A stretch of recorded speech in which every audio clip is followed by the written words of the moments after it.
لعلكم تعقلون. نحن نقص عليك أحسن القصص بما أوحينا إليك هذا القرآن وإن كنت من قبله لمن الغافلين. إذ قال يوسف لأبيه رأيت أحد عشر كوكبا والشمس والقمر رأيتهم لي ساجدين. چلیں، السلام علیکم ورحمۃ اللہ وبرکاتہ۔ انشاءاللہ ہم شروع کرتے ہیں سورۃ یوسف، احسن القصص، جس کو اللہ تعالیٰ نے فرمایا ہے the best of its stories۔ تو ہم انشاءاللہ شروع کرتے ہیں۔ آپ لوگ سب تیار ہیں ماشاءاللہ سورۃ یوسف کے لیے؟ نحمدہ ونصلی علی رسولہ الکریم، اما بعد فاعوذ باللہ من الشیطان الرجیم، بسم اللہ الرحمن الرحیم۔ ربی اشرح لی صدری ویسر لی امری واحلل عقدۃ من لسانی یفقہوا قولی۔ الحمد للہ العزیز الوہاب الکریم المنان، من علی المؤمنین بالہدایۃ للایمان وجزاہم علی ایمانہم بالرضا والجنان وجمع لهم السعادة في الدارين والفوز في الحیاتین۔ نحمده حمدا کثیرا ونشکرہ شکرا مزیدا۔ تمام قسم کی حمد اللہ کے لیے ہے جو عزت و غلبے والا اور خوب عطا کرنے والا ہے، جو نہایت معزز اور بہت احسان کرنے والا ہے۔ اس نے مومنوں پر احسان کیا کہ ان کو ایمان کی طرف ہدایت دی، اور ان کے ایمان پر ان کو اپنی خوشنودی اور جنتوں کا بدلہ دیا۔ سبحان اللہ۔ اور ان کے لیے دونوں جہانوں میں خوش نصیبی کو جمع کر دیا، اور دونوں زندگیوں میں کامیابی کو جمع کر دیا۔ سبحان اللہ۔ ہم اللہ کی بہت زیادہ حمد کرتے ہیں اور اس کا مزید شکر ادا کرتے ہیں۔ تو ہم شروع کرتے ہیں سورۃ یوسف۔ آپ کو پتہ ہے ہمارا 12واں پارہ ہے، اور سورۃ الہود ہماری کمپلیٹ ہو چکی تھی۔ آج ہم سورۃ یوسف شروع کرنے جا رہے ہیں۔ وما توفیقی الا باللہ۔ تو ہم دیکھتے ہیں کہ ہمارا پارہ 12 ہے اور سورۃ یوسف ہے۔ تو سورۃ یوسف مکی صورت ہے، عام الحزن میں نازل ہوئی، جو نبوت کا 10واں سال ہے۔ عام الحزن کیا ہے سب کو معلوم ہے، جب اسی سال حضرت خدیجہ، ایک ہی سال میں حضرت خدیجہ رضی اللہ عنہا اور آپ صلی اللہ علیہ وسلم کے چچا ابو طالب کی وفات ہوئی تھی، اور اس کے ساتھ ساتھ قریش مکہ کی آپس زیادتیاں بڑھ گئی تھیں، کیونکہ حضرت خدیجہ رضی اللہ عنہا اور ابو طالب کی وجہ سے وہ کچھ لحاظ کر بھی لیتے تھے، اور اس طرح آپ صلی اللہ علیہ وسلم اندرونی طور پر بھی غمگین تھے، اور بیرونی طور پر بھی اپنے ہی رشتہ داروں اور اپنی قوم اور وطن کے لوگوں کی طرف سے ستائے جا رہے تھے۔ آپ سب کو معلوم ہے ان حالات میں یہ صورت نازل ہوئی ہے۔ اور ایک ضعیف روایت میں آتا ہے کہ جو شخص غمگین ہو تو وہ سورۃ یوسف کو پڑھے تو اس کا غم جاتا رہے گا۔ بہرحال یہ ضعیف روایت ہے، واللہ عالم بالصواب۔ تو اگر اس بات کو ہم نبی صلی اللہ علیہ وسلم کی طرف نہ بھی منسوب کریں جو آپ نے فرمایا، تو بھی ہم دیکھتے ہیں کہ اس صورت میں صبر اور تقوی کی ایسی مثالیں ملتی ہیں۔ یوسف علیہ السلام کا صبر، ان کو کنویں میں ڈال دیا جاتا ہے، اور آپ کے والد یعقوب علیہ السلام، ظاہر اولاد کے ساتھ کچھ ہو تو والدین تو زیادہ دکھی ہو جاتے ہیں، ان کا صبر، اور ڈالنے والے بھی کنویں میں کون تھے؟ آپ کے سگے بھائی، آپ کے بھائی۔ ایسی مثالیں، مطلب وہ دوسری ماں سے تھے، سوتیلے بھائی تھے، لیکن والد تو ایک تھے، یعقوب علیہ السلام ان کے والد تھے۔ تو اس میں صبر اور تقوی کی ایسی مثالیں ملتی ہیں، اور یہ واقعہ ایسا واقعہ ہے جس میں بہت سی نشانیاں اور بہت سے سبق ہیں جو ہم سیکھیں گے آیتوں سے انشاءاللہ، اور اپنے عمل میں بھی لائیں گے۔ اور حقیقت میں واقعی اگر انسان غور سے پڑھے تو واقعی غم دور کرنے والی ہے۔ اس سورت کی 111 آیات ہیں، 1600 کلمات ہیں، 7166 حروف ہیں، اور 12 رکوعات ہیں۔ تو اب یہ یوسف کا لفظ جو ہے وہ اسف سے ہے نکلا ہے۔ اسف کہتے ہیں افسوس اور غم کو۔ تو کہا یہ جاتا ہے کہ آپ یعنی یوسف علیہ السلام بہت زیادہ اللہ کی طرف رجوع کرنے والے اور دل کے غمگین ہونے کی وجہ سے آپ کا یہ نام رکھا گیا، لیکن آپ کا یہ نام آپ کے والدین نے اس سے پہلے ہی رکھا تھا۔ پھر ہمیں ایک پتہ چلتا ہے کہ روایات سے کہ مکہ یہود جو تھے انہوں نے قریش کے مکہ کے قریش کو کہا، مشرکین کو کہ آپ جو ہے یوسف علیہ السلام کے بارے میں رسول اللہ صلی اللہ علیہ وسلم سے پوچھیں، سوال کریں، اگر وہ پیغمبر ہوں گے تو ہمیں جواب دیں گے۔ تو بعض روایت میں یہ بھی آتا ہے کہ یہودیوں نے آزمائش کے لیے محمد صلی اللہ علیہ وسلم سے کہا تھا کہ اگر آپ سچے نبی ہیں تو ہمیں بتلائیے کہ آل یعقوب ملک شام سے مصر منتقل ہوئے اور حضرت یوسف علیہ السلام کا واقعہ کیا تھا۔ تو ان کے جواب میں بذریعہ وحی یہ پورا قصہ نازل کیا گیا جو آج ہم پڑھنے لگے ہیں، جو رسول کریم صلی اللہ علیہ وسلم کا معجزہ اور آپ کی نبوت کا بڑا شاہد تھا کہ آپ امی محض تھے اور عمر بھر مکہ میں مقیم رہے، کسی سے تعلیم حاصل نہیں کی، کوئی آپ کا استاد نہیں تھا، کہیں کسی سے پڑھنے نہیں گئے اور نہ کوئی کتاب پڑھی، پھر بھی وہ تمام واقعات جو تورات میں مذکور تھے صحیح بتلا دیے، بلکہ بعض وہ چیزیں بھی آپ سب نے بتلا دی جن کا ذکر تورات میں نہ تھا۔ تو اب اس میں ہم پڑھتے جائیں گے آیات میں انشاءاللہ، اس ضمن میں جو بھی احکام اور ہدایت ہیں وہ ہم پڑھتے جائیں گے۔ تو ہم شروع کرتے ہیں، اور یہ بہت امپورٹنٹ سورہ ہے، تو قرآن تو پورا کے پورا امپورٹنٹ ہے۔ تو اب اگر آپ کچھ بہنیں مسنگ ہیں تو آپ لوگ میسیجز جو بہنیں سسٹرز آف نیو یارک پہ کانفرنس کال پہ کیا ہے وہی اٹھا کے فارورڈ کر سکتی ہیں نا، ٹھیک ہے انشاءاللہ، تاکہ زیادہ سے زیادہ بہنیں شامل ہو جائیں۔ اچھا، تو ہم شروع کرتے ہیں انشاءاللہ لفظی ترجمہ۔ پہلی آیت تو یہ تو شان نزول تھا، اب ہم پڑھتے ہیں پہلی آیت سے۔ بسم اللہ الرحمن الرحیم۔ میں تلاوت نہیں لگا رہی ہوں کیونکہ وہ کچھ ایپ اٹھا نہیں رہا ہے نا، شروع میں لگائی تھی، پتہ نہیں وہ بھی آپ لوگوں کو آواز آئی کہ نہیں۔ الف لام را، تلک آیات الکتاب المبین، تلک یہ آیات ہیں، آیت ان کی جمع، الکتاب المبین واضح کتاب کی۔ تو الف لام را آپ کو معلوم ہے کہ یہ حروف مقطعات کہلاتے ہیں۔ مقطعات قاف توئی عین سے نکلا ہے، قطع یعنی الگ ٹکڑے، الگ الگ۔ تو یہ لکھے تو ساتھ جاتے ہیں جیسے شروع میں بھی الف لام میم، لیکن پڑھے الگ الگ جاتے ہیں۔ الف لام را لکھا تو ساتھ جاتا ہے لیکن پڑھا الگ الگ جاتا ہے۔ آپ سے نے فرمایا کہ جو ہے میں یہ نہیں کہتا کہ الف لام میم ایک لفظ ہے جو حدیث کا مفہوم ہے، بلکہ الف پہ 10 نیکیاں، لام پہ 10 نیکیاں اور میم پہ 10 نیکیاں ملتی، تو اس کے ایک الفابیٹ پہ، حروف تہجی پہ 10 نیکیوں کا ثواب ہے، ٹھیک ہے۔ اور پھر یہ ایک چیلنج بھی ہے، ایک معجزہ بھی ہے کہ ظاہر ہے یہ عربی زبان میں نازل ہوا، کیوں تو ایک چیلنج بھی ہے، جو ان کو اپنی عربی دان پہ بہت فخر تھا، اور یہ بہت جو ہے اس میں شاعری بھی کرتے تھے، عربی شاعری بھی بڑی مشہور تھی۔ تو اللہ تعالیٰ جو ہے یہ معجزہ بھی ہے کہ تم لوگ جو ہے انہی الفاظ کو استعمال کرتے ہو، تو جیسے کہ آپ نے پڑھا ہے کہ وَإِن كُنتُمْ فِي رَيْبٍ مِّمَّا نَزَّلْنَا عَلَىٰ عَبْدِنَا فَأْتُوا بِسُورَةٍ مِّن مِّثْلِهِ، اگر تم اس کتاب کے بارے میں شک میں ہو تو اس جیسی ایک صورت ہی لے آؤ، کہیں اللہ تعالیٰ فرماتے ایک آیت لے آؤ۔ تو یہ ایک معجزہ بھی ہے، ایک چیلنج بھی ہے جو کہ وہ لا نہ سکے، اس جیسا کلام کوئی لا نہیں سکتا، نہ لا سکا۔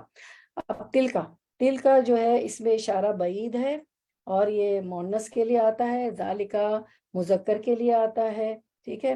اور اس کا مطلب ہوتا ہے تلکا اور ذالکا کا وہ ہوتا ہے، لیکن یہاں پر مطلب یہ ہے کہ یہ تلکا آیات الکتاب المبین، یہ روشن کتاب کی آیت ہیں۔ تو مطلب تو تلکا کا وہ ہوتا ہے، لیکن یہ اس لیے آتا ہے کہ اس کی امپورٹنس کے لیے آتا ہے، جیسے الف لام میم ذالک الکتاب، کہ یہ کتاب ہے جس میں کوئی شک نہیں، ذالکا وہاں بھی یہ کتاب کہا گیا، حالانکہ اس کا مطلب وہ ہوتا ہے، ٹھیک ہے۔ پھر اللہ تعالیٰ فرماتے ہیں کہ یہ تلکا یہ آیات الکتاب المبین آیتیں ہیں کتاب یہ روشن کتاب کی، ٹھیک ہے.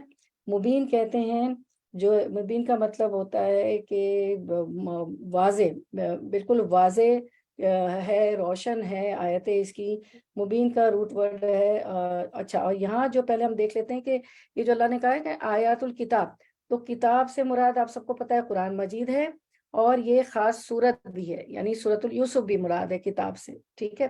اور پھر کتاب المبین، تو مبین کا روٹ ورڈ با یا نون ہے. بے یہ نون، بین درمیان کے معنی میں بھی آتا ہے. اس کے 3 معنی ہوتے ہیں: درمیان، جدائی، دوری. بود یعنی دوری، اور واضح ہونا، ٹھیک ہے. تو یہ واضح کرنے والی آیتیں ہیں، سمجھ میں آنے والی ہیں، اسی سے لفظ بینہ نکلا ہے. تو یہ کتاب جو ہے واضح دلیل ہے. یہ کتاب اپنی بات کو واضح کرتی ہے، دلیل کے ساتھ واضح کرتی ہے. تو یہ تھا. اب اس کا لفظی ترجمہ بھی آپ اسکرین پہ دیکھ لیں. یہ روشن کتاب کی آیتیں ہیں. لفظی ترجمہ رننگ ٹرانسلیشن کہ الف لام را، یہ اس کتاب کی آیات ہیں جو اپنا مدعا صاف صاف بیان کرتی ہیں. آیت. اچھا، اب ہم دیکھتے ہیں کہ آسمانی کتابوں کے نزول کا مقصد کیا ہوتا ہے. جو تورات، زبور، انجیل وغیرہ آئی ہوں، قرآن مجید لوگوں کی ہدایت اور رہنمائی ہے، اور یہ مقصد اس وقت حاصل ہو سکتا ہے جب وہ کتاب اس زبان میں ہو جس کو وہ سمجھ سکے. اس لیے ہر آسمانی کتاب اسی قوم کی زبان میں نازل ہوئی جس قوم کی ہدایت کے لیے اتاری گئی تھی. قرآن کریم کے مخاطب اول چونکہ عرب تھے، اس لیے قرآن بھی عربی زبان میں نازل ہوا. علاوہ ازیں عربی زبان اپنی فصاحت اور بلاغت اور ادائے معنی کے لحاظ سے دنیا کی بہترین زبان ہے. ورنہ تو ہمارے کسی اور زبان میں ہوتا تو اتنے مینولز ہوتے کہ ہمارے پورے کمرے بھر جاتے. اور یہ 2 گتے کے کور میں دیکھیں پوری کتاب آ گئی. اس میں بڑی فصاحت اور بلاغت ہے. عربی تو ایسی زبان ہے کہ جیسے سمندر کو کوجے میں پرو دینا. اس لیے اللہ تعالیٰ نے اس اشرف الکتاب قرآن مجید کو اشرف اللغات عربی میں، اور اشرف الرسول حضرت محمد صلی اللہ علیہ وسلم پر اشرف الملائکہ جبریل علیہ السلام کے ذریعے سے نازل فرمایا. اور مکہ جہاں اس کا آغاز ہوا، جہاں سے یہ غار حرا میں وحی شروع ہوئی، مکہ میں دنیا کا اشرف ترین مقام ہے، اور اس میں خانہ کعبہ بھی ہے، اللہ کا گھر بھی ہے. اور جس مہینے میں نزول کی ابتدا ہوئی وہ بھی اشرف ترین مہینہ رمضان کا تھا. تو یہ کتاب قرآن مجید اشرف ہے، عربی زبان اشرف اللغات ہے، اور محمد صلی اللہ علیہ وسلم اشرف بہت ہی افضل اشرف پیغمبر ہے. اور جو ہے جو فرشتے جبریل علیہ السلام کے ذریعے نازل فرمایا گیا وہ بھی اشرف الملائکہ ہیں. اور مکہ معظمہ وہ بھی جہاں پہ یہ نازل ہوا اشرف ترین مقام ہے دنیا کا. اور خانہ کعبہ کے اوپر بھی آپ کو پتہ ہے کہ 7ویں آسمان پر بھی جب آپ سسوں کو معراج کرائے گئے تو وہاں بھی ایک کعبہ ہے جہاں ابراہیم علیہ السلام ٹیک لگا کے بیٹھے ہوئے تھے. اور جو مہینہ جس میں یہ نازل ہوا، جس میں اس کے نزول کی ابتدا ہوئی، وہ مہینہ بھی اشرف ترین مہینہ یعنی رمضان المبارک ہے. اب ہم دیکھتے ہیں آیت نمبر. اچھا، پھر دوسرا یہ ہے کہ اس کو دیکھ لیتے ہیں ہم. آیت نمبر اب 3 آئے گی نا انشاءاللہ. چلے 3 کو دیکھ لیتے ہیں انشاءاللہ. اچھا، اب یہ جو ہے یہ 2 میں نا اس کو دیکھ لیں انشاءاللہ. آیت نمبر 2 میں ہم دیکھ لیتے ہیں قرآنن کو نا. قرآنن انا انزلناہ قرآنن عربیا لعلکم تعقلون. ٹھیک ہے کہ یقیناً ہم نے اس قرآن کو عربی زبان میں نازل فرمایا تاکہ تم سمجھ سکو. تو قرآنن کو ہم دیکھ لیتے ہیں. قرآنن جو ہے اس میں جو ہے نا قرآنن انا انزلناہ قرآنن، اس کا روٹ ورڈ ہے قاف را حمزہ قرآن یعنی جمع کرنا. تو قرآن اس میں حروف مقطعات جمع ہے، سارے حروف جمع ہے. حروف سے الفاظ بنے، الفاظ سے آیات بنی، آیات سے صورتیں بنی، صورتوں سے پھر یہ پوری کتاب بنی. اور اس میں لفظی معنی بھی ہیں. تو یہ تو لفظی معنی ہو گئے. اور قرآنن یہ قرات سے نکلا ہے. یعنی قرات کا مطلب کیا ہوتا ہے؟ پڑھنا، ریڈنگ کرنا. کسی کے گھر سے آواز آ رہی، پلیز میوٹ کر لیں. تو الگ الگ الفابیٹ نہیں پڑھتے بلکہ ملا کر پڑھتے ہیں. قرآن کا لفظ قرات سے ہے یعنی پڑھنا. پچھلی تمام کتابوں کے مضامین جمع کیے گئے ہیں دنیا میں جتنے علوم ہیں ان سب کی اصل کہیں نہ کہیں جا کر قرآن میں ہے. آپ دیکھیں قرآن میں آپ کو سائنس ملتی ہے، ایمبرولوجی ملتی ہے، پلانٹس کے بارے میں ملتا ہے، سب کچھ جمع ہے. تو سب علوم کو ایک طرح سے قرآن میں جمع کیا گیا ہے. تو انسان کی ہدایت کے لیے جو بھی چیز انسان کو ضرورت تھی ان تمام چیزوں کو اس کتاب کے اندر سمیٹا ہوا ہے. تو قرآن کا کاف را حمزہ سے قرون یعنی جمع کرنا. قرآن کا مطلب پڑھنا ہے، یعنی بہت زیادہ پڑھی جانے والی کتاب ہے. اس کو مرتے دم تک پڑھتے رہنا ہے. اللہ تعالیٰ ہمیں شرح صدر عطا فرمائے اور ہمیں جو ہے اس کو پڑھنے والا، سمجھنے والا، عمل کرنے والا بنائے، اور جو ہے اس کو ہمارے غم اور دکھ لے جانے والی چیز بنا دے، اور ہماری دلوں کا نور بنا دے، اور ہمیں اس سے اطمینان اور ظاہر سکون بھی حاصل ہوتا ہے. اس کے بعد ہم آیت نمبر 3 انشاءاللہ دیکھتے ہیں. آیت نمبر 3 ورڈ ٹو ورڈ ٹرانسلیشن. آیت نمبر 3 ورڈ ٹو ورڈ ٹرانسلیشن کرتے ہیں انشاءاللہ. نحنو ہم، نقصو ہم بیان کرتے ہیں، علیکا آپ پر، احسنا بہترین، القصصی قصوں میں سے، احسن القصصی بہترین قصوں میں سے، بما اس وجہ سے کہ اوہینا ہم نے وحی کیا ہم نے، الیکا طرف آپ کی، ہذا یہ، القرآن قرآن، اور ان بے شک، کن تھے، آپ کنتا تھے آپ، من قبل ہی اس سے پہلے، لمین الغافلین، لمینا البتہ، الغافلین بے خبروں میں سے، غافل کی جمع الغافلین. رواں ترجمہ دیکھ لیتے ہیں، رننگ ٹرانسلیشن انشاءاللہ. رننگ ٹرانسلیشن آیت نمبر 3. اے محمد صلی اللہ علیہ وسلم، ہم اس قرآن کو تمہاری طرف وحی کر کے بہترین پیرائے میں واقعات اور حقائق تم سے بیان کرتے ہیں، ورنہ اس سے پہلے تو ان چیزوں سے اس سے پہلے تو ان چیزوں سے تم بالکل ہی بے خبر تھے. آپ صلی اللہ علیہ وسلم کو خبر نہیں تھی، کیونکہ آپ صلی اللہ علیہ وسلم عالم الغیب نہیں ہیں. ان کے پوچھنے پہ اللہ تعالیٰ نے پوری ایک صورت ہمیں یہ واقعہ بیان کر دیا یوسف علیہ السلام کا. اچھا، اب ہم دیکھتے ہیں کہ اللہ تعالیٰ فرما رہے ہیں، نحنو نقص علیک احسن القصصی، ہم آپ کے سامنے بہترین بیان پیش کرتے ہیں. قصص یہ مصدر ہے، معنی ہے کہ کسی چیز کے پیچھے لگنا، مطلب دلچسپ واقعہ ہے، قصہ ہے، بحث کہانی یا تبازات افسانے کو نہیں کہا جاتا، بلکہ ماضی میں گزر جانے والے واقعے کے بیان کو قصہ کہا جاتا ہے. یہ گویا ماضی کا واقعی اور حقیقی بیان ہے، سچا بیان ہے، اور اس واقعے میں حسد و اناد کا انجام ہے، کیونکہ بھائیوں نے حسد کیا تھا یوسف علیہ السلام سے، تو حسد و اناد کا انجام ہے، تائید الہی کی کرشمہ سازیاں ہیں، نفس امارہ کی شورشیں ہیں، کیونکہ عزیز مصر کی بیوی نے یوسف علیہ السلام کا حسن دیکھ کے ان کو ورگلانے کی کوشش کی تھی، اور سرکشیوں کا نتیجہ اور دیگر انسانی عوارض و حوادث کا نہایت دلچسپ بیان اور عبرت انگیز پہلو ہیں. اس لیے اس قرآن نے احسن القصص یعنی اس قصے کو بہترین بیان سے تعبیر کیا. احسن القصص یعنی یہ بہترین بیان ہے، اس سے تعبیر کیا قرآن نے. اس کو بیسٹ آف دا اسٹوریز اس کو کہا گیا ہے.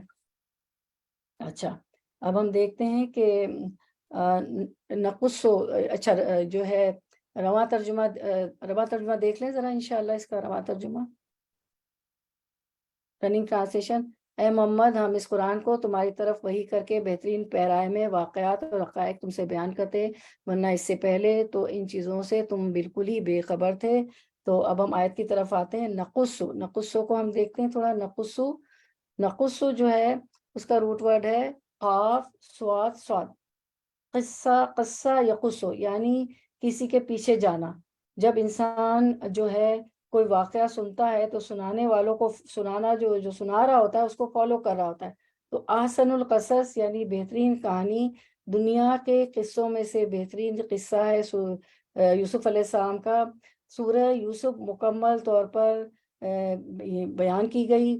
آپ نے باقی جگہ دیکھا ہوگا کہ سارے واقعات مختلف جگہ پہ آتے ہیں، جیسے موسیٰ علیہ السلام کا واقعہ کئی جگہ ملے گا، دوسرے واقعات کئی جگہ ملے گا، لیکن یہ یوسف علیہ السلام کا واقعہ پوری اس صورت میں احسن القصص بہترین کہانی بیان کر دی گئی۔ اصل میں قصے کہانی سے انسان زیادہ سیکھتا ہے، اور ہم دیکھتے ہیں کہ یوسف علیہ السلام کون تھے۔ یوسف علیہ السلام یوسف بن یعقوب بن اسحاق بن اسماعیل، یعنی لوگوں میں سب سے عزت والے، اللہ کے نبی کے بیٹے، اللہ کے نبی کے پوتے اور خلیل اللہ کے پرپوتے۔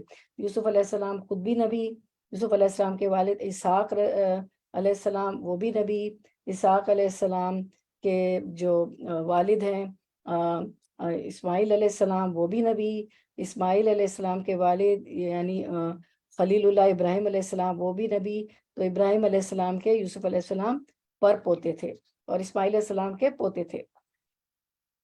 تو اللہ تعالیٰ فرماتے ہیں کہ ہم آپ کے سامنے بہترین بیان پیش کرتے ہیں، ٹھیک ہے۔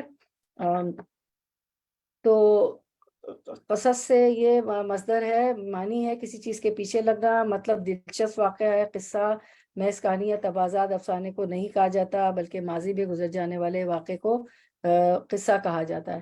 اس کے آگے اللہ تعالیٰ فرماتے ہیں کہ نحن نقص علیک احسن القصص بما اوحینا الیک، اس لیے کہ ہم نے آپ پر وحی، آپ کی طرف وحی کی، حاذا القرآن، اس قرآن کو آپ کی طرف وحی کی، آپ کی جانب وحی کی، اور کنتا من قبلہ لمن الغافلین، اور یقیناً آپ اس سے پہلے بے خبروں میں سے تھے، اس واقعے کا آپ کو علم نہیں تھا۔ اس سے پتہ چلتا ہے اللہ تعالیٰ خود کہہ رہے کہ اے محمد صلی اللہ علیہ وسلم اس سے پہلے آپ اس سے بے خبر تھے۔ تو نبی جو ہے عالم الغیب نہیں ہوتے، ان کو اتنا ہی علم ہوتا ہے جتنا اللہ تعالیٰ نے بتایا ہوتا ہے۔ تو قرآن کریم کے ان الفاظ سے بھی واضح ہے کہ نبی صلی اللہ علیہ وسلم جو ہے عالم الغیب نہیں تھے، ورنہ اللہ تعالیٰ آپ کو بے خبر قرار نہ دیتا، غافلین نہ کہتا۔ دوسری بات یہ معلوم ہوئی کہ آپ اللہ کے سچے نبی ہیں، کیونکہ آپ پر وحی کے ذریعے سے ہی سچا واقعہ بیان کیا گیا ہے۔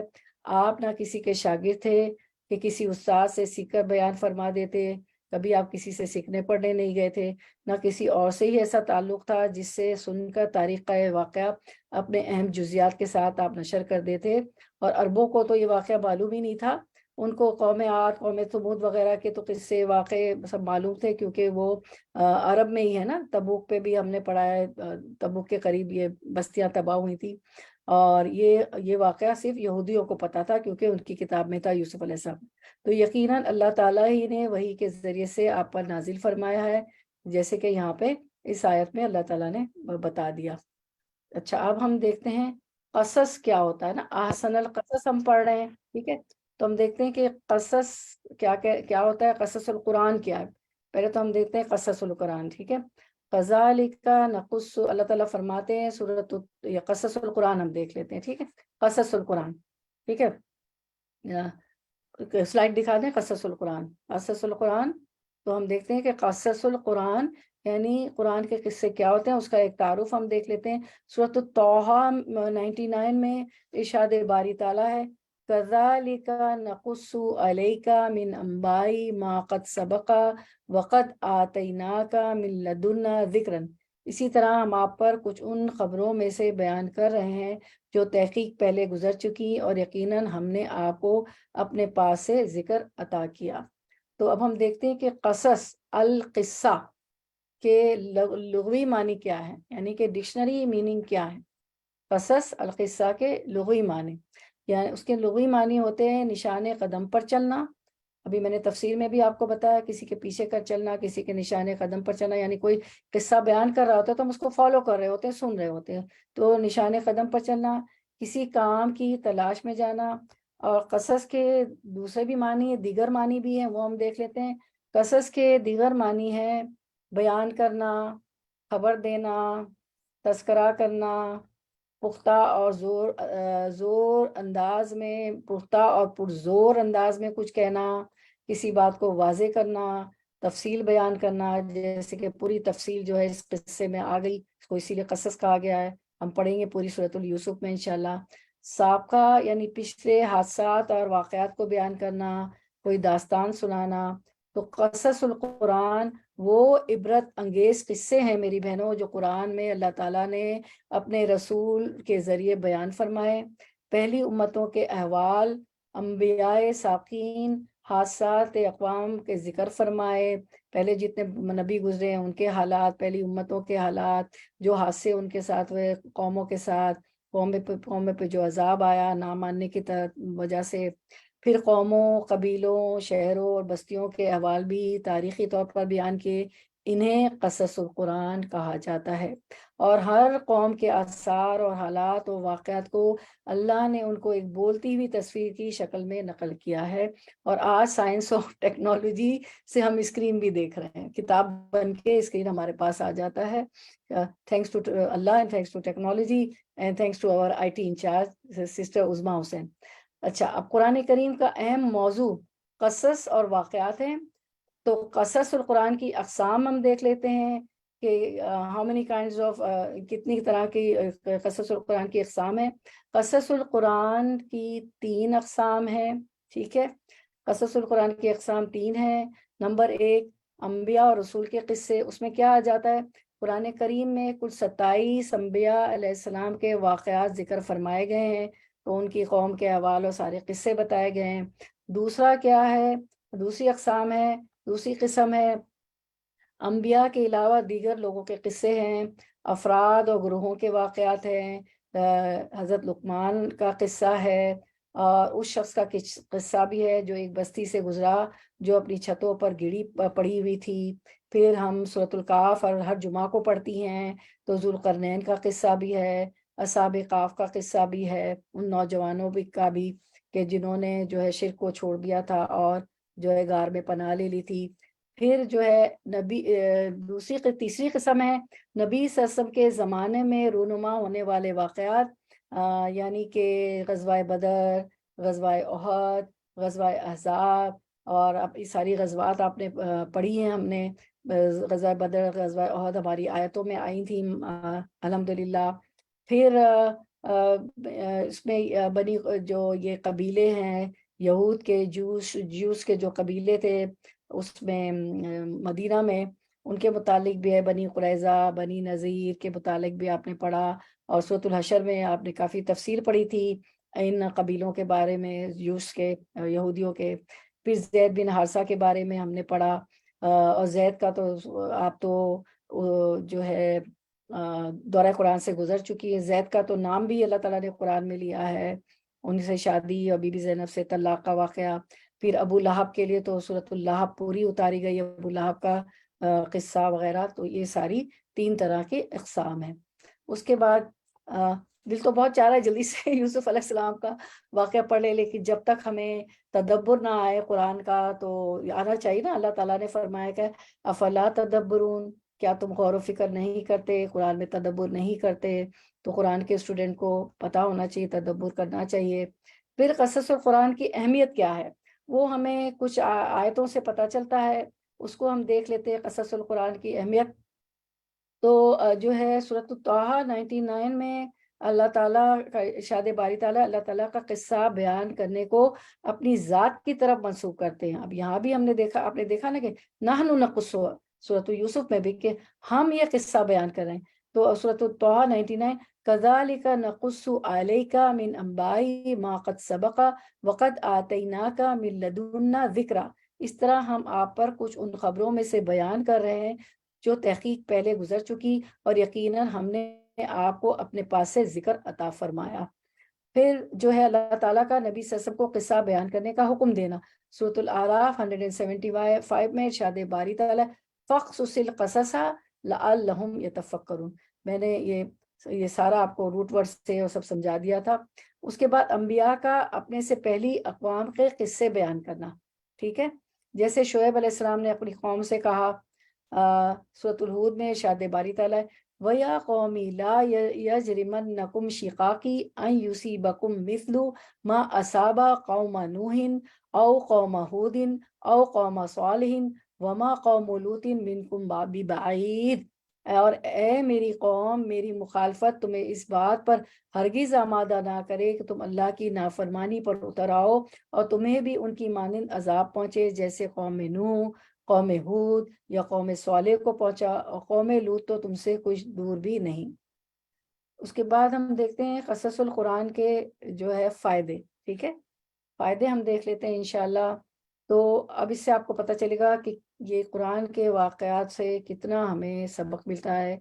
قصص القرآن بہترین قصے ہوتے ہیں، اس میں تاریخی حقائق ہوتی ہیں کہ تاریخ میں کیا ہوا، اور آپ سورہ ہود اور تمام صورتیں پڑھتی آئی ہیں کہ جب انہوں نے نافرمانی کی قوم عاد قوم ثمود تو ان پہ کیسے عذاب آئے، اور ہم نے بڑا سبق لیا، ہم بڑے ڈرے بھی کہ اللہ کی نافرمانی نہیں کرنی ہے۔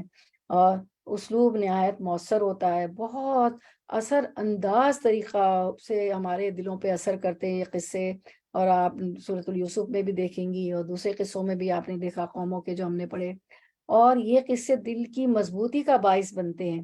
کس طرح باعث بنیں گے دل کی مضبوطی کا؟ اب آپ دیکھیں گے سورۃ یوسف ہم نے شروع کر دی ہے کہ ان کے بھائیوں نے، چونکہ والد زیادہ پیار کرتے تھے کیونکہ بنیامین ان کے بھائی تھے، یوسف علیہ السلام اور بنیامین ایک ماں سے تھے، اور پچھلے اگلے بھائی جو بڑے بھائی تھے، 10 بڑے بھائی، وہ دوسری ماں سے تھے، تو وہ ظاہر ان کی والدہ بھی نہیں تھی بنیامین اور یوسف علیہ السلام کی، تو اور چھوٹے بھی تھے، تو یعقوب علیہ السلام ان کے والد بہت زیادہ ان پہ توجہ دیتے تھے، تو یہ 10 بھائی جیلس ہو گئے اور اٹھا کے سوچا کہ ہمارے والد ان سے بہت پیار کرتے ہیں، وہ تو دلالین، وہ تو جو ہے گمراہی میں ہے، وہ تو غلطی پہ ہیں، تو چلو کنویں میں ڈال دیتے ہیں۔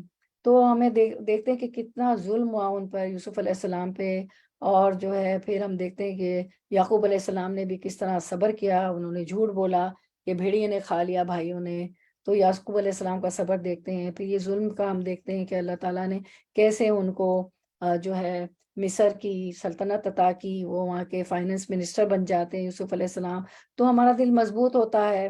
پھر تبلیغ کا انداز بھی ہم اس سے سیکھتے ہیں کہ کس طرح تبلیغ کی جائے، وہ آپ آگے پڑھیں گے کہ جیل میں ہوتے ہیں یوسف علیہ السلام، وہاں بھی تبلیغ کرتے ہیں، ترغیب کا باعث ہے، اس سے ہمیں ترغیب اور ترغیب ملتی ہے، ہم جو ہے انسپریشن ملتی ہے کہ کس طرح ہم اچھے کام کریں، نیک کام کریں، کتنے اجر ہیں، اور یہ سچے قصے ہوتے ہیں، اور اس میں تربیتی پہلو ہوتی ہے، ہماری تربیت بھی ہوتی ہے، ظاہر ہے ہم جب سبق سیکھتے ہیں تو اپنے جو ہے عمل کو بدلتے ہیں، تربیتی پہلو ہوتے ہیں، اور نفع بخش قصے ہوتے ہیں، ان قصوں کو سن کے ہم فائدہ حاصل کرتے ہیں، اور یہ برحق قصے ہوتے ہیں، عبرت آموز ہوتے ہیں، جب ان کے عذاب دیکھتے ہیں قومیں تو ہم عبرت پکڑتے ہیں، اور کہ کہیں ہم بھی نہ گھیر لیے جائیں عذاب میں، تو وہ چیزیں ہم چھوڑ دیتے ہیں جو انہوں نے کی ہوتی ہیں، جیسے شعیب علیہ السلام کی قوم جو ہے ناپ تول میں کمی کرتی تھی۔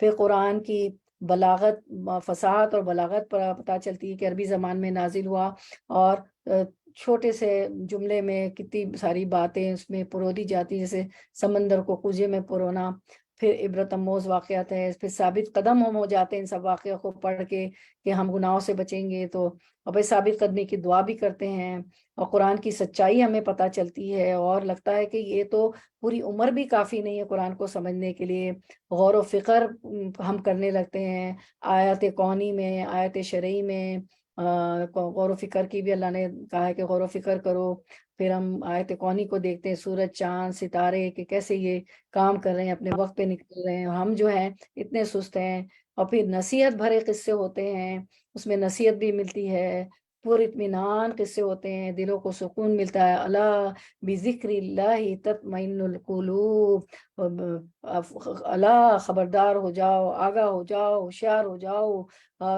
یقیناً دلوں کو اللہ کے ذکر میں ہی سکون ملتا ہے۔ The heart find peace and tranquility in the remembrance of Allah۔ نفع بخش قصے ہوتے ہیں، اور پھر عملی نمونہ ہے، تو ہم ان واقعات کو دیکھ کر ہمارے عمل بھی اچھے ہو جاتے ہیں، قرآن و سنت کے مطابق ہو جاتے ہیں۔ اب ہم فرق دیکھ لیتے ہیں کہ عام دنیاوی قصے اور قصص القرآن جو قرآن کے قصے، ان میں کیا فرق ہے، تو وہ بھی ہم دیکھ لیتے ہیں۔ کتنا بہترین سلائیڈ ہماری بہن نے ہمارے لیے بنایا، با مقصد القصص القرآن، قصص القرآن اور عام قصے کا فرق، قصص القرآن اور عام قصے کا فرق۔ قصص القرآن، قرآن کے قصے با مقصد ہوتے ہیں، عام قصے بے مقصد ہوتے ہیں، ان کا کوئی مقصد نہیں ہوتا، اور قصص القرآن سچے ہوتے ہیں، من گھڑت نہیں ہوتے۔ عام قصے تو ایک من گھڑت بنا دیے جاتے ہیں، اور قصص القرآن میں تربیتی پہلو ہوتا ہے، اس سے ہماری تربیت ہوتی ہے، ہمارا تزکیہ نفس ہوتا ہے، ہمارا اخلاق اچھا ہو جاتا ہے، جبکہ عام قصے وقت کا ضیاع کرتے ہیں، ہمارے وقت کو برباد کرتے ہیں، کچھ سیکھنے پڑھنے نہیں ملتا اس میں کچھ۔ اور پھر قصص القرآن جو غور و فکر پر ابھارنے والے ہوتے ہیں، اس پہ ہم غور و فکر کرتے ہیں۔ غور و فکر تدبر کا بھی بڑا فائدہ ہے نا، اللہ نے خود کہا ہے کہ تدبر کرو، فلا تدبرون۔ اور عام قصے ذہنی آوارگی کا باعث ہوتے ہیں، ذہن پراگندہ ہو جاتا ہے۔ قصص القرآن بہترین قصے ہوتے ہیں، عام قصے فضول کہانیاں ہوتی ہیں، اور جو ہے وہ عبرت سے عاری ہوتے ہیں، اس میں کوئی عبرت نہیں ملتا، جبکہ قصص القرآن عبرت آموز ہوتے ہیں، ہم سبق لیتے ہیں اسے، قوموں کا زوال دیکھ کے یا قوموں پہ جو ہے عذاب دیکھ کے ہمیں ایک ڈر پیدا ہو جاتا ہے کہ اللہ کا طاری ہو جاتا ہے، پھر ہم سوچتے کہ کہیں ہم پر بھی عذاب نہ آ جائے، تو ہم جو ہے اللہ کے قریب ہونے کی کوشش کرتے ہیں، گناہوں کو چھوڑ دیتے ہیں، اور جو ہے ہر چیز اخلاص کے ساتھ مخلص بندے ہو جاتے ہیں، اللہ اخلاص کے ساتھ سارے کام کرتے ہیں۔ اور پھر عملی نمونہ ہوتے ہیں قصص القرآن، عمل سے ہمیں بتایا جاتا ہے پیغمبروں کے اور قوموں کے۔ اور عام قصے غیر عملی نمونہ ہوتے ہیں، اور قصص القرآن اطمینان کا باعث ہوتے ہیں، اور جو عام قصے ہوتے ہیں بے چینی کا باعث ہو جاتے ہیں۔ اس پہ پوری تفسیر ہو جائے، لیکن چلیں آپ ماشاءاللہ پوائنٹس ہم نے لے لیے کہ ہوتا کیا فرق ہے۔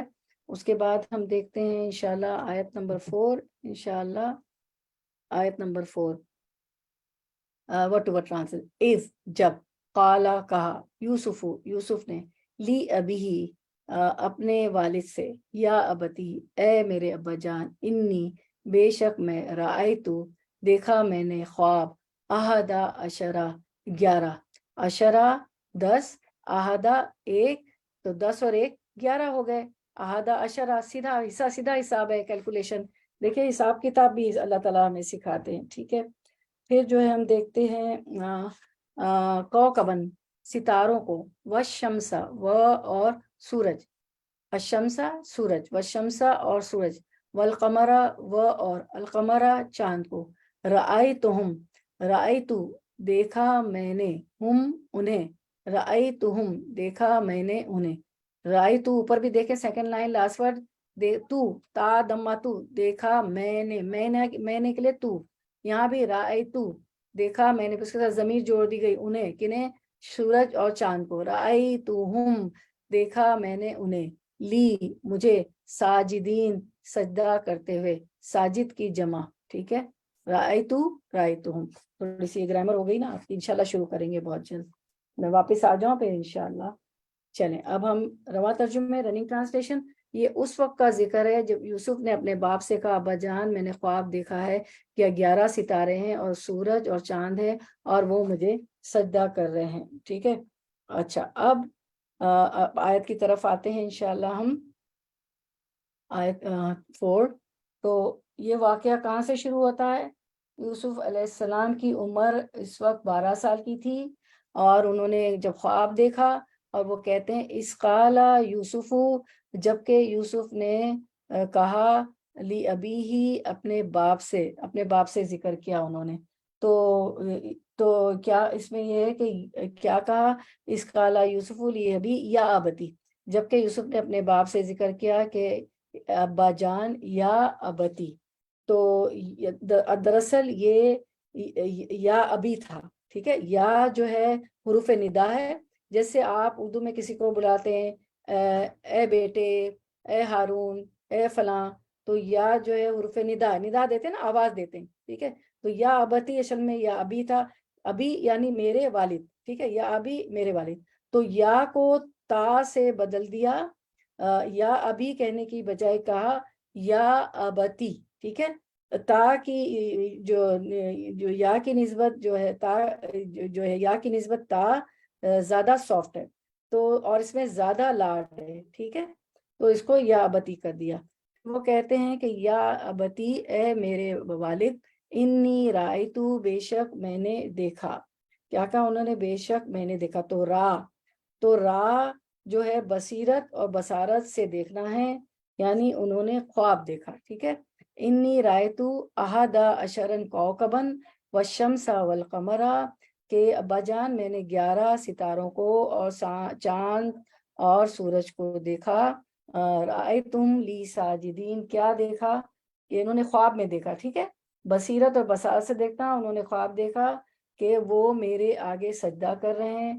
تو سجدہ جو ہے نا یہ جھکنے کے لیے تھا، باؤ ڈاؤن جھکنے کے لیے تھا. سجدہ معروف معنی میں نہیں تھا جیسے ہم سجدہ کرتے ہیں، بلکہ جھکنے کے لیے تھا. ٹھیک ہے، سورج و چاند جھکنے کے لیے. تو اب یہ ہم دیکھتے ہیں اس کی تفسیر کہ جبکہ یوسف علیہ السلام نے اپنے باپ سے ذکر کیا کہ ابا جان میں نے 11 ستاروں کو اور سورج چاند کو دیکھا، تو یعنی اے محمد صلی اللہ علیہ وسلم اپنی قوم کے سامنے یوسف علیہ السلام کا قصہ بیان کرو جب اس نے اپنے باپ کو کہا. باپ حضرت یعقوب علیہ السلام تھے. ٹھیک ہے، جیسا کہ دوسرے مقام پر حدیث میں بھی نسب بیان کیا گیا ہے کہ یوسف بن یعقوب بن اسحاق بن ابراہیم. ٹھیک ہے، ابراہیم علیہ السلام کے بیٹے اسحاق، اسحاق علیہ السلام کے بیٹے یعقوب، اور یعقوب علیہ السلام کے بیٹے یوسف. ٹھیک ہے، تو حدیث میں نسب بیان کیا گیا الکریم ابن الکریم ابن الکریم ابن الکریم یوسف بن یعقوب بن اسحاق بن ابراہیم. ٹھیک ہے، تو پھر وہ کہتے ہیں کہ ابا جان میں نے 11 ستاروں کو اور چاند سورج کو دیکھا کہ وہ سب مجھے سجدہ کر رہے ہیں.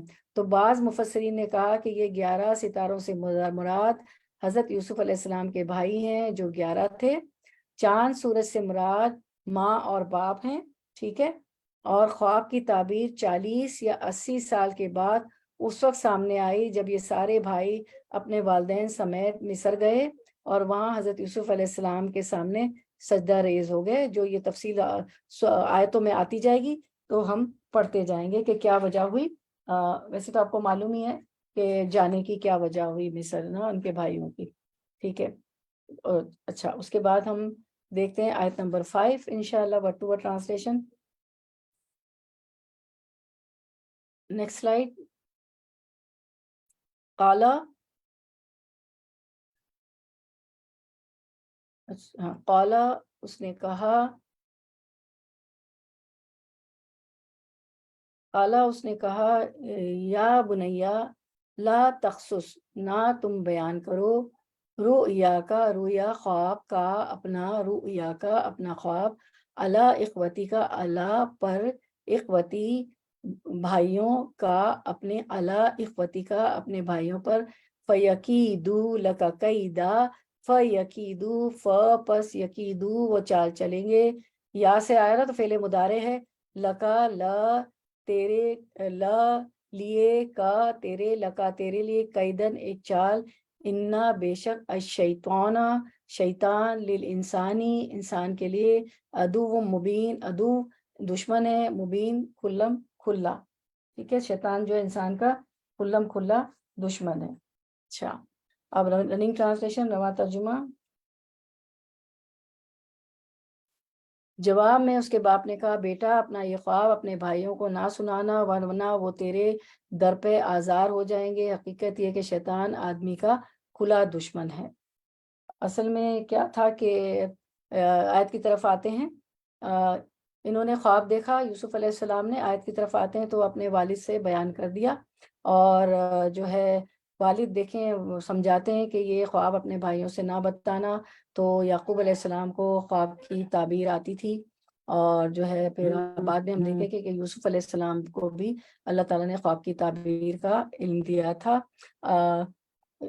یہ دو بھائی میں نے آپ کو بتایا بنیامین اور یوسف علیہ السلام جو چھوٹے بھائی تھے لاسٹ اینڈ سیکنڈ لاسٹ، اور دوسرے 10 بھائی بڑے تھے وہ یعقوب علیہ السلام کی پہلی بیوی سے تھے، اور یہ بنیامین اور یوسف علیہ السلام کی والدہ کا بھی انتقال ہو گیا تھا، یہ دوسری بیوی سے تھے، اور چھوٹے تھے تو ان پہ زیادہ توجہ دیتے تھے. تو یہ حاسد ہو گئے تھے کہ ہمارے والد بن یوسف علیہ السلام سے بہت پیار کرتے ہیں.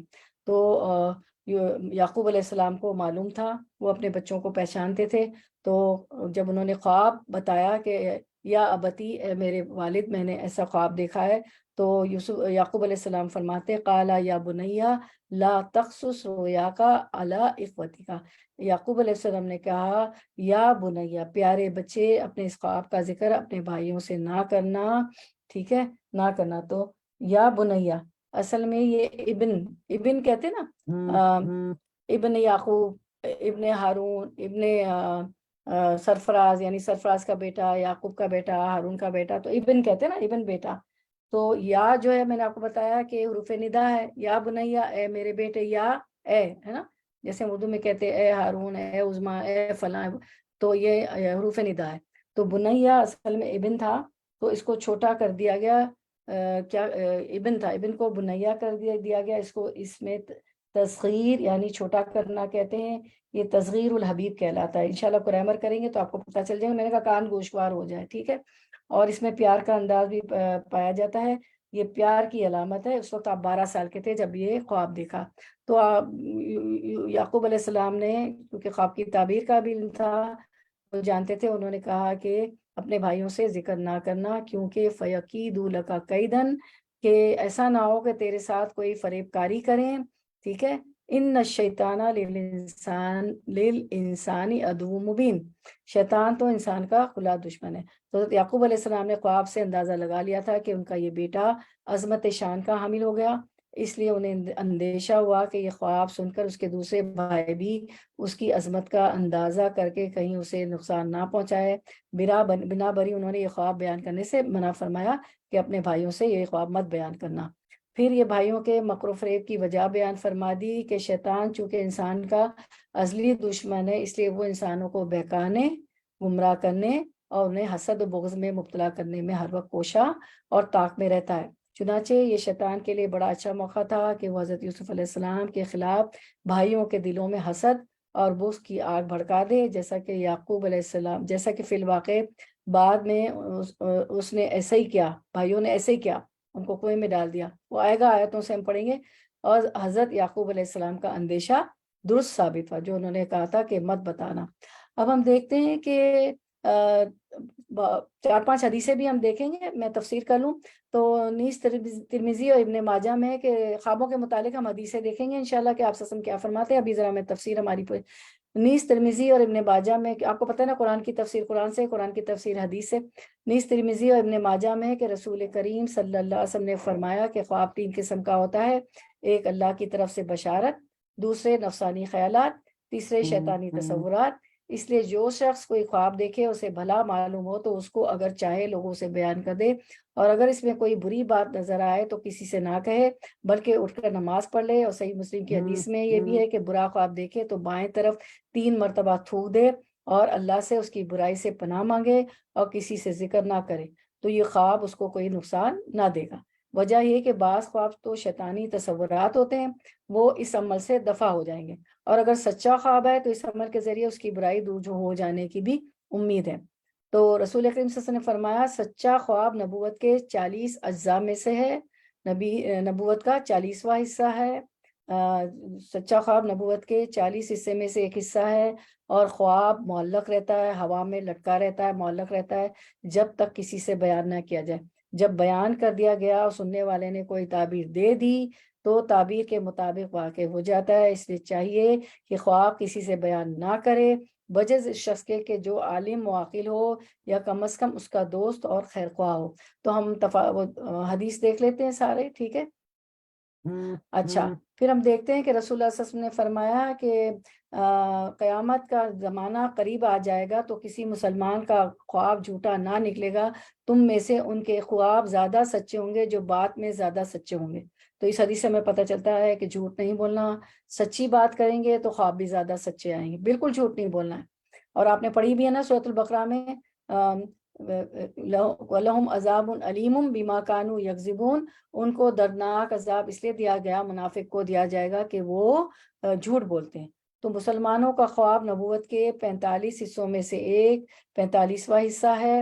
خواب 3 طرح کے ہوتے ہیں، اچھا خواب اللہ کی طرف سے خوشخبری ہوتی ہے، ایک خواب شیطان کی طرف سے غمگین کرنے کے لیے ہوتا ہے، اور ایک خواب وہ جس میں انسان خود اپنے آپ سے بات کرتا ہے، اس لیے اپنے تخیل کی کار فرمائی ہوتی ہے، یعنی جو سوچ رہے ہوتے ہیں وہی ہمارے جو ہے نا آ جاتا ہے خواب۔ یس ورکنگ، الحمدللہ انٹرنیٹ ورکنگ، جزاک اللہ خیر، کلوز دا ڈور۔ اعوذ باللہ من الشیطان الرجیم۔ اگر تم میں سے کوئی شخص ناپسندیدہ خواب دیکھے تو کھڑا ہو جائے، نماز پڑھے اور لوگوں کو اس کے بارے میں کچھ نہ بتائے، ٹھیک ہے۔ تو آیت سے یہ بھی معلوم ہوا کہ جس شخص کے متعلق یہ احتمال ہو کہ ہماری خوشحالی اور نعمت کا ذکر سنے گا تو اس کو حسد ہوگا، اور نقصان پہنچانے کی فکر کرے گا تو اس کے سامنے اپنی نعمت، دولت، عزت وغیرہ کا ذکر نہ کرے۔ رسول کریم صلی اللہ علیہ وسلم کا ارشاد ہے، اپنے مقاصد کو کامیاب بنانے کے لیے ان کو راز میں رکھنے سے مدد حاصل کرو، کیونکہ دنیا میں ہر صاحب نعمت سے حسد کیا جاتا ہے۔ پہلے سے مت بتا دیں میں جا رہی ہوں، میرا ویزا لگ گیا، یہ ہو گیا، وہ ہو گیا، پہلے آپ کوشش کریں ویزا لگ جائے۔ ہم پہلے سے اتنا شور کر دیتے کہ اللہ کے رسول کیا فرماتے ہیں، اپنے مقاصد کو کامیاب بنانے کے لیے ان کو راز میں رکھنے سے مدد حاصل کرو، کیونکہ دنیا میں ہر صاحب نعمت سے حسد کیا جاتا ہے۔ اگر ہمارے پاس نعمتیں ہوں گی تو حسد بھی کیا جائے گا۔ تو اچھا، اس کے بعد ہم دیکھتے ہیں یہ جو حدیث ابھی اسکرین پہ ہے کہ نبی صلی اللہ علیہ وسلم نے فرمایا کہ خواب کی جب تک تعبیر نہ بیان کی جائے وہ ایک پرندے کے پیر پر ہوتا ہے، پھر جب تعبیر بیان کر دی جاتی ہے تو وہ واقع ہو جاتا ہے۔ اور آپ صلی اللہ علیہ وسلم نے فرمایا خواب نبوت کا 46واں حصہ ہے، 46 حصہ ہے، اور میں سمجھتا ہوں کہ آپ صلی اللہ علیہ وسلم نے یہ بھی فرمایا کہ تم خواب کو اسی شخص سے بیان کرو جس سے تمہاری محبت اور دوستی ہو یا وہ صاحب عقل ہو، کیونکہ وہ اس کی تعبیر نہیں دے گا، کیونکہ وہ آپ سے محبت کرتا ہے، وہ صاحب عقل ہے، اس کو پتا ہے کہ اگر میں تعبیر دے دوں گا تو وہی ہو جائے گا، کیونکہ خواب جو ہے پرندوں کی طرح ابھی معلق ہوتا ہے۔ اس کے بعد ہم دیکھتے ہیں کہ اچھا خواب آپ سب سے نے فرمایا اچھا خواب اللہ تعالیٰ کی طرف سے ہے اور برا خواب شیطان کی جانب سے۔ جس شخص نے کوئی خواب دیکھا اور اس میں سے کوئی چیز اس کو بری لگی تو وہ 3 بار اپنی بائیں یعنی لیفٹ سائڈ پہ تھوکے اور شیطان کے شر سے اللہ کی پناہ مانگے، تو وہ خواب اس کو کوئی نقصان نہیں پہنچائے گا، اور یہ خواب وہ کسی کو بیان نہ کرے۔ اگر اچھا خواب دیکھے تو خوش ہو اور صرف اس کو بتائے جو اس سے محبت کرتا ہے۔ پھر اور ہم دیکھتے ہیں ایک اور حدیث دیکھتے ہیں کہ اچھا خواب آپ صلی اللہ علیہ وسلم نے فرمایا اللہ کی جانب سے ہوتا ہے، جب تم میں سے کوئی شخص اچھا خواب دیکھے تو وہ صرف اس شخص کو بتائے جو اس سے محبت کرتا ہو، اور اگر ناپسندیدہ خواب دیکھے تو 3 بار اپنی بائیں جانب تھوکے اور 3 بار شیطان اور اس خواب کے شر سے اللہ کی پناہ مانگے، اور وہ خواب کسی کو نہ بتائے تو وہ اسے کوئی نقصان نہیں پہنچائے گا۔ اس کے بعد ہم ایک اور حدیث دیکھ لیتے ہیں کہ رسول اللہ صلی اللہ علیہ وسلم نے فرمایا سچا خواب اللہ کی جانب سے ہے، برا خواب شیطان کی طرف سے ہے۔ جب تم میں سے کوئی شخص ایسا خواب دیکھے جو اسے برا لگے تو اپنی بائیں جانب 3 بار تھوک دے اور اس خواب کے شر سے اللہ کی پناہ مانگے، تو وہ خواب اسے ہرگز نقصان نہیں پہنچا سکے گا۔ ٹھیک ہے، تو ابو سلمان نے رضی اللہ عنہ نے کہا بعض اوقات میں ایسا خواب دیکھتا ہوں جو مجھ پر پہاڑ سے بھی زیادہ بھاری ہوتا تھا، پھر یہی ہوا کہ میں نے یہ حدیث سنی تو اب میں اس کی پرواہ نہیں کرتا۔ تو اب دیکھیں قرآن اور حدیث جو ہیں خواب بھی ہمیں پریشان کرتے ہیں، یعنی پہاڑ جیسا بھاری خواب ہوا ہمیں ابو سلمان بتاتے ہیں، تو اب جب سے میں نے یہ حدیث سنی ہے تو اب مجھے کوئی پرواہ نہیں ہے نا، کہ دیکھیں تو یہ فائدہ ہوتا ہے۔ ابھی ہم نے یہ پڑھا نا کہ قرآن پڑھنے سے یا القصص پڑھنے سے، قصے جو قرآن کے ہیں پڑھنے سے کتنی ہماری جو ہے تزکیہ ہوتا ہے، اور کتنے ہمارے خوف، وہم، ڈر، بیکار کے بوجھ جو ہم نے اٹھائے ہوئے وہ دور ہو جاتے ہیں۔ چلے ہم جو ہے اللہ تعالیٰ نے کہا ہے کہ تدبر کر کے پھر ہم اینڈ کرتے ہیں، کیونکہ بھاگنے سے تو ابھی کتنی آیتیں ہو جاتی ہیں لیکن جب تک سمجھ نہ آئے تو کوئی فائدہ نہیں۔ تو ہم اس میں غور و فکر کرتے ہیں، ہماری آیت نمبر 5 تھی قالا یا بنیا، کیونکہ اللہ تعالیٰ نے تدبر کا حکم دیا ہے، افلا تدبرون، تو تدبر کرتے قالا یا بنیا لا تقصص رؤیاک علی اخوتک فیکیدوا لک کیدا ان الشیطان للانسان عدو مبین۔ ٹھیک ہے، پونڈر کرتے ہیں، یہ آیت دیکھیں اسکرین پہ جو میں نے پڑھی ابھی، جی یہ میں نے پڑھی۔ یعقوب علیہ السلام نے کہا پیارے بچے اپنے اس خواب کا ذکر اپنے بھائیوں سے نہ کرنا، ایسا نہ ہو کہ تیرے ساتھ کوئی فریب کاری کرے، شیطان تو انسان کا کھلا دشمن ہے۔ میں نے آپ کو بتایا کہ ان کو بہت حسد تھا کہ ہمارے والد جو ہے یوسف علیہ السلام سے کیوں محبت کرتے ہیں، تو ان کو ایک حسد تھا، ٹھیک ہے، اور انہوں نے ان کو کھیل کے بہانے لے جا کے کنویں میں ڈال دیا۔ تو حسد جو ہے ہم دیکھتے ہیں کہ حسد کیا چیز ہے، اس کے بعد ہم اینڈ کرتے ہیں کیونکہ ٹائم بھی ہمارا ہو رہا ہے۔ تو حسد جو ہے ایک منفی جذبہ ہے، آپ کو پتا ہے ہمارے ایموشنز ہوتے ہیں، جذبات ہوتے ہیں، تو ایک نیگیٹو ہوتی تھاٹ ہوتی ہے اور ایک پازیٹیو ہوتی ہے۔ تو یہ ایک نیگیٹو جذبہ ہے، ایک نیگیٹو ایموشن ہے، ایک نیگیٹیوٹی ہے جو میں پریشان کرتی رہتی ہے نا. حسد جو ہے اس کے پاس ہے، میرے پاس یہ نہیں. اس کے تو بچے بھی بہت پڑھے لکھے ہیں اور سب کچھ ہے، میں تو اتنے صدقے دیتی ہوں، اتنی خیرات کرتی ہوں، یہ کرتی ہوں، میرے پاس تو کچھ بھی نہیں. تو نیگیٹیوٹی نہیں ہونی چاہیے، ایک منفی جذبہ ہے، اس کو ہم اپنے آپ سے نکالنا ہے. First lesson for me.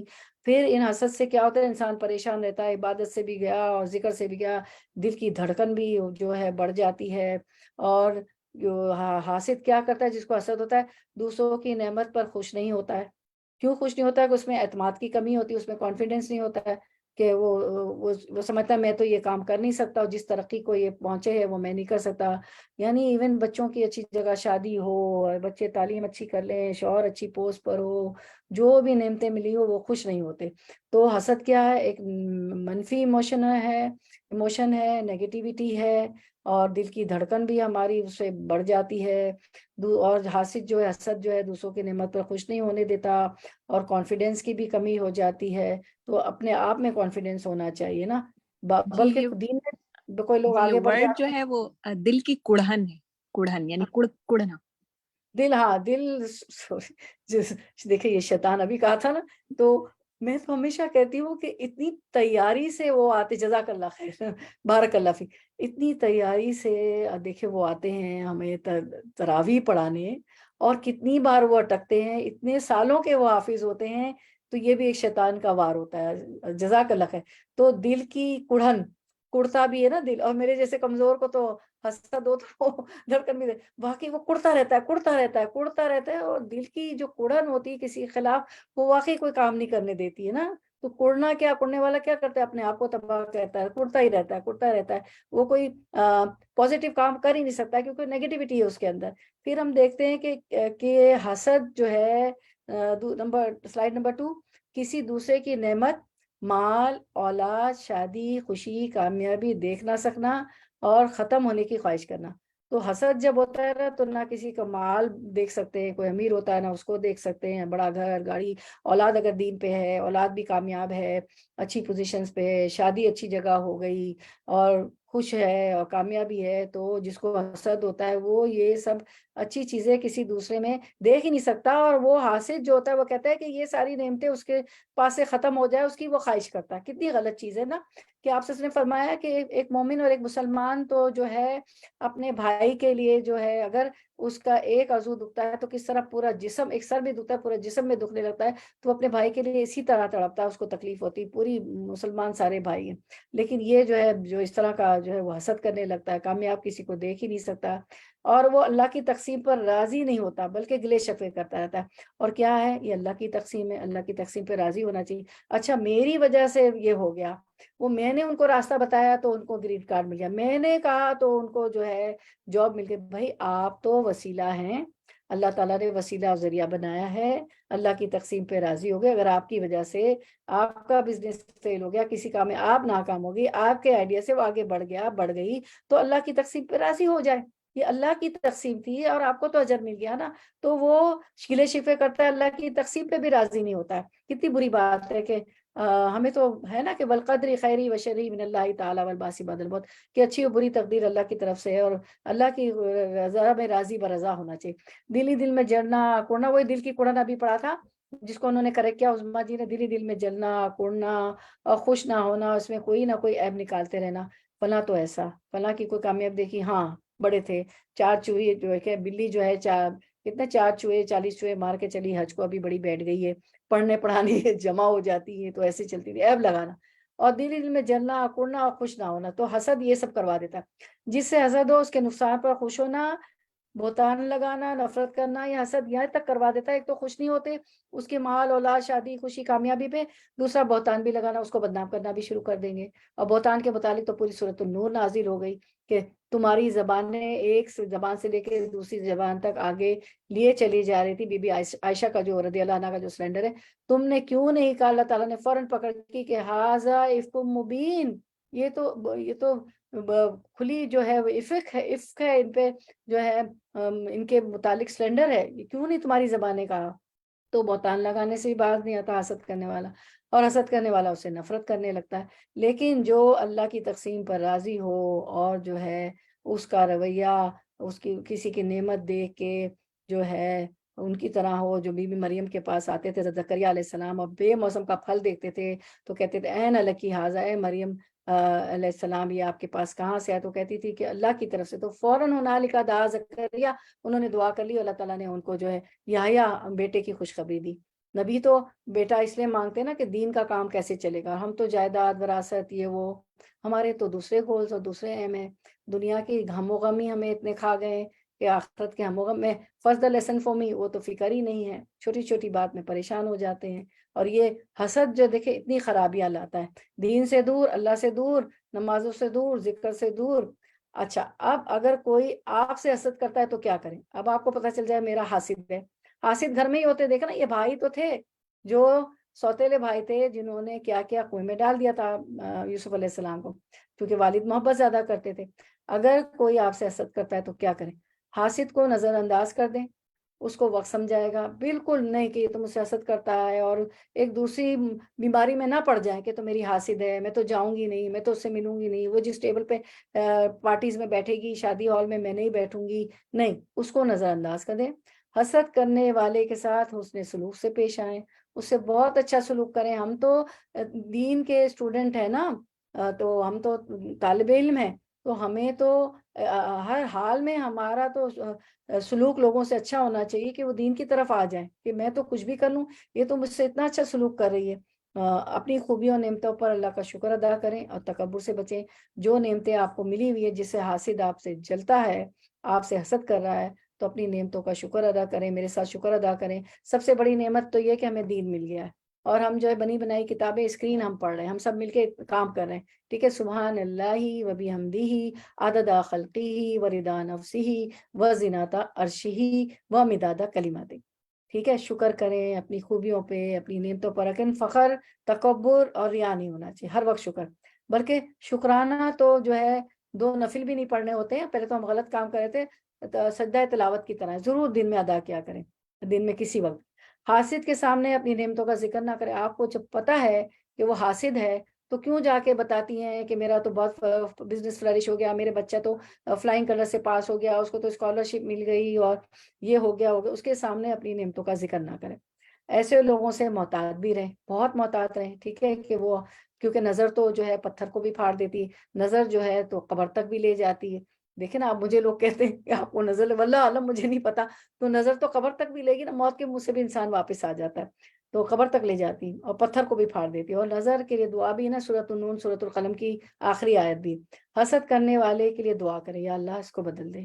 ایک طالب علم جو قرآن کا اسٹوڈنٹ ہوتا ہے، وہ تو ایک مسلمان، ایک مومن تو کبھی کسی کے نقصان پہ خوش نہیں ہوتا، وہ تو مسلمان تو بنیان مرصوص ہوتے ہیں، سیسا پگھلائی ہوئی دیوار ہوتے ہیں، ایک دوسرے کے لیے دعائیں کرتے، ایک دوسرے کو مضبوطی دیتے۔ تو حسد کرنے والے کے لیے دعا کریں، کیونکہ وہ بھی تو ہمارے بھائی بہن اور بہنیں ہیں نا ہماری، تو ان کے لیے دعا کریں۔ تو یہ ہمیں کرنا ہے کہ کوئی ہم سے حسد کرے تو ٹھیک ہے، حاسد کو نظر انداز کر دیں، ان کو وقت سمجھائے گا، حسد کرنے والے کے ساتھ اس نے سلوک سے پیش آئیں، اپنی خوبیوں اور نعمتوں پر اللہ کا شکر ادا کریں اور تکبر سے بچیں۔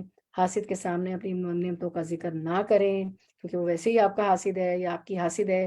ایسے لوگوں سے محتاط رہیں، حسد کرنے والے کے لیے دعا کریں، ٹھیک ہے؟ اگر ہمیں کسی سے حسد ہو جائے تو کیا کریں؟ ہمیں بھی تو حسد ہو سکتا ہے، ہم بھی تو انسان ہیں، ہم تو کوئی نیک پارسا تو نہیں ہے، چاہے ہم نیک و پارسا ہونے کے کتنے دعوے کریں، اللہ تعالیٰ نے فرمایا ہے وَلَا تَزَكُّوا أَنفُسَكُمْ، اپنے نفس کی تزکیہ مت بیان کرو، اپنے نفس کی پاکیزگی کے دعوے نہ کرو، میں جانتا ہوں کہ کون کتنا کیسا ہے۔ تو اگر ہمیں کسی سے حسد ہو جائے تو کیا کریں؟ اب دوسرا سلائیڈ دیکھتے ہیں، نیکسٹ۔ جس سے حسد ہو اسے سلام اور پیار سے پیش آئیں، کہ آپ سے سب نے کیا فرمایا، عبداللہ بن سلام کیا فرماتے ہیں کہ جب آپ مدینہ میں آئے تو آپ نے سب سے پہلے کیا کہا؟ افشوا السلام بینکم، ٹھیک ہے؟ آپس میں سلام کو عام کرو، ٹھیک ہے؟ تو ان سے جس سے حسد ہو اس کے سلامتی بھی ایک ہائے اور بائے ہمارے بچے کر رہے ہوتے ہیں، تو ان کے کہیں کہ السلام علیکم ورحمۃ اللہ وبرکاتہ، آپ پر سلامتی ہو، رحمتیں ہوں، برکتیں ہوں، سلامتی ہو، رحمتیں ہو، برکتیں ہوں آپ پر، ٹھیک ہے؟ تو اگر ورنہ تو صرف اتنا کہہ دیں السلام علیکم تو وعلیکم السلام، ٹھیک ہے؟ اتنا تو کم از کم کہہ دیں، ورنہ آگے بھی کہہ دیں کہ رحمتیں ہوں، برکتیں ہوں، ٹھیک ہے؟ تو اس کو دعا دے، یہ بھی دعائیہ، ہمارے تو تحیہ، ہماری تو گریٹنگز دعائیہ ہے، تو سلام کریں اور پیار سے پیش آئیں، ٹھیک ہے؟